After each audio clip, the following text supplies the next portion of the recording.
অসমবাসী ৰাইজ মই চোৰ নেকি, চোৰ হয় নেকি, মই চোৰ হেন মোক লাগে নেকি, সেইটো কাৰণে মই আজি সংবাদ মাধ্যমত মই আহিব লগা হৈছে। মই বহুত লজ্জিত হৈছোঁ, যাতে এনেকুৱা আৰু মানে ছ'চিয়েল মিডিয়াত বা মোবাইলে ভিডিঅ' ভাইৰেল নকৰে যেন।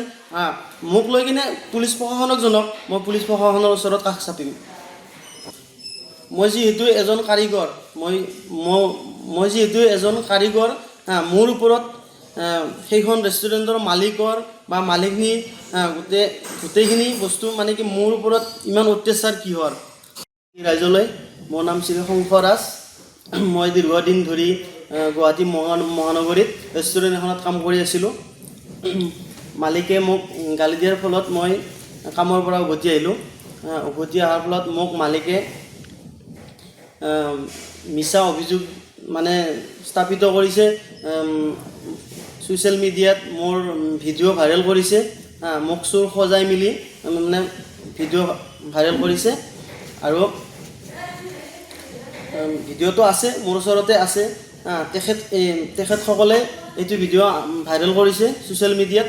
তেখেতসকলে যদি মই চোৰ কৰিছোঁ, যদি মই চোৰ সঁচাই হয়, তেখেতসকলে পুলিচ আৰক্ষীৰ ওচৰত মোক লৈ কিনে সিহঁতে কমপ্লেইন কৰিব লাগিছিল।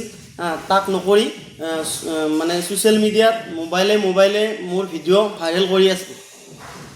কি চোৰ কৰিছোঁ তেওঁলোকে ভিডিঅ' প্ৰস্তুত কৰিলে নহ'ব, তেওঁলোকে মোক দেখাই দিয়ক কি আনিছোঁ, কি চোৰ কৰিছোঁ, গোটেইখিনি বস্তু মোক দেখাই দিয়ক। এতিয়া মই পাব লগা বিনিময়ত, মোৰ প্ৰাপ্য যিখিনি পাবলগীয়া বিনিময়ত মানে সিহঁতে মোক চোৰ সজাইছে। তেওঁলোকে এইবিলাক বন্ধ কৰিব লাগে। কি অভিযোগত মোক চোৰ সজাইছে তেওঁলোকে? যিহেতু মোৰ ভিডিঅ' ভাইৰেল কৰি মোবাইলে ভাইৰেল কৰি আছে, সেইকাৰণে মই নিজে দুখিত। আৰু মইতো কাম কৰি খোৱা মানুহ, মইতো কাম কৰিব লাগিব। য'তে নহওক মই কাম কৰি খাব লাগিব, যিহেতু মই কাৰিকৰ, কাম কৰি খাবই লাগিব। কিন্তু সেইটো কাৰণে মই বহুত দুখ পাইছোঁ। তেখেতসকলৰ পৰা যদি মই ধন টকা পইচা মোবাইল আদি কৰি যদি মই মানে চুৰ কৰি লৈ আহিছিলোঁ, তেতিয়াহ'লে তেখেতসকলে আৰক্ষীক জনাওক, তেখেতসকলে আৰক্ষীৰ ওচৰত যাওক। তেওঁলোকৰ তাত যিহেতু মই কাম কৰিছিলোঁ, তেওঁলোকৰ তাতো মোৰ ID প্ৰুফ আছে বা ID গোটেইখিনি মানে গম পায়, গোটেইখিনি বস্তু গম পায়। তাৰপিছত তেওঁলোকে পুলিচৰ ওচৰত মোৰ অভিযোগ দিয়ক, মই পুলিচৰ ওচৰত যাম।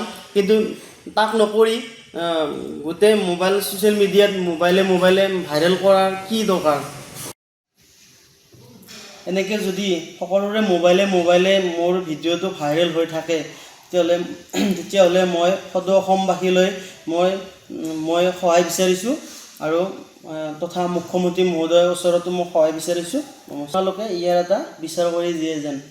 এখন ৰেষ্টুৰেণ্টত মই কাম কৰিছিলোঁ, সেই ৰেষ্টুৰেণ্টখনত মই যিমান দিন কাম কৰিছোঁ আজিলৈকে মোক হিচাপৰ মানে একো দিয়া নাছিল। মোক একো দিয়া নাছিল।